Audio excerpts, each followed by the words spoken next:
On November 21st, 1976, a movie about an Italian-American man named Rocky Balboa would grace our screens with his mental toughness and his attitude towards life, as well as going against the greatest boxer that generation would ever see. This boxer's name was Apollo Creed.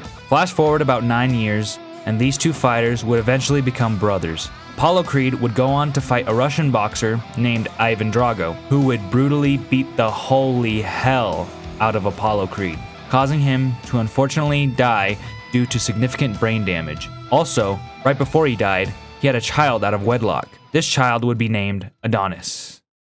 What's up, everybody? How's it going? Welcome back to another video. In today's video, to generate some hype for the upcoming Creed movie, Creed 3, I thought we could take a look back at the amazing revival of one of the greatest franchises ever.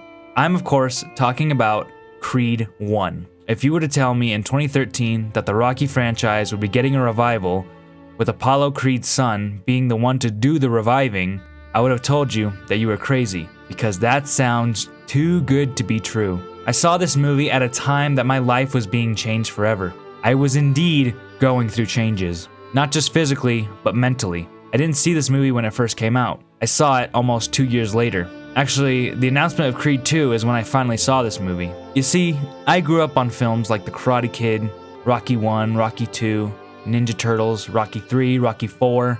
So this particular movie really made my heart do a little dance. And I think I know why Creed 1 is so good and why we love it so much. I think this movie is a perfect example of how to balance nostalgia and bring something new and different at the same time. Let me explain. When we are first introduced to Adonis, he's in what looks like a juvenile detention center. Right off the bat, we are a bit confused because this movie is called Creed. So why is Apollo Creed's son in juvie? We then are told, but not right away, that Apollo had an affair right before he died. Now, when I first found that out, I was very disappointed because I felt that was a little too convenient, but it actually works out great. Adonis actually goes by Adonis Johnson because he doesn't want to be in his dad's shadow. He wants to make it on his own without having to use the name Creed, which I absolutely love because it's so relatable to what a lot of people actually go through. Being stuck in someone else's shadow can be tough, and in Creed, I love that he wants to make it on his own. It echoes the films previous, like Rocky, where all he wanted to do was go the distance with Apollo Creed.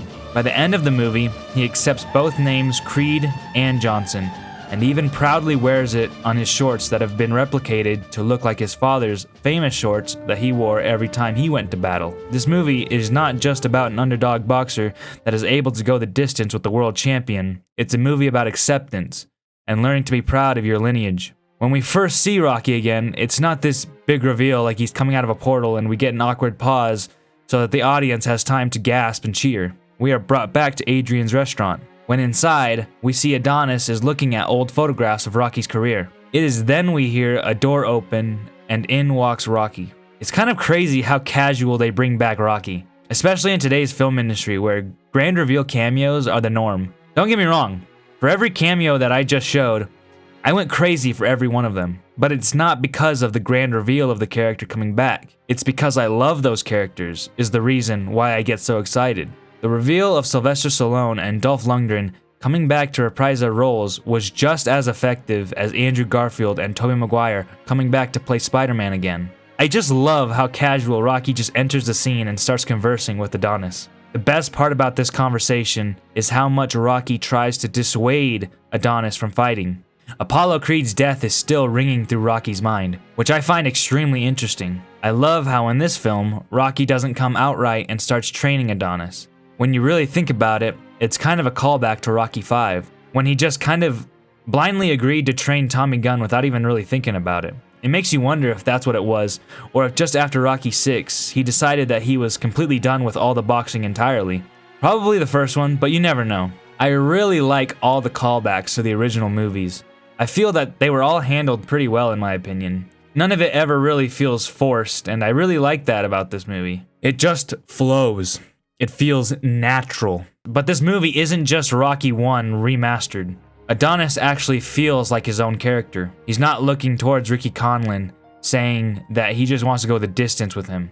We're rooting for Adonis to win. That's why when he doesn't win, we feel a little disappointed. But deep down, we understand that this is just the beginning. And that's what makes Creed 1 so exciting. Because we know that this isn't the last time we are going to see this character that we have grown to love as the movie has gone on. Adonis's hardships are different from that of Rocky 1. We see that Adonis has grown to love and respect Rocky just like we have. That's why when he gets diagnosed with cancer, the same one that Adrian passed away from, we are rooting for Rock to win this last fight. His decision at first to not get treatment makes Adonis extremely emotional and upset. And when Adonis agrees to fight Ricky Conlan, and Rocky agrees to fight back against cancer, it's a perfect parallel. Now we have both of our two beloved characters fighting their fight, and we are simultaneously rooting for both of them. This movie actually feels like there was heart and passion put into it. You can feel it too. During the production, they actually brought in real boxers to come in and play the boxing roles, which I find so nice that they actually took the time and effort to find real boxers to do those roles. There's just some things that you can't teach actors to perform with zero experience. But I think the best scene to represent the love and care that they had for this movie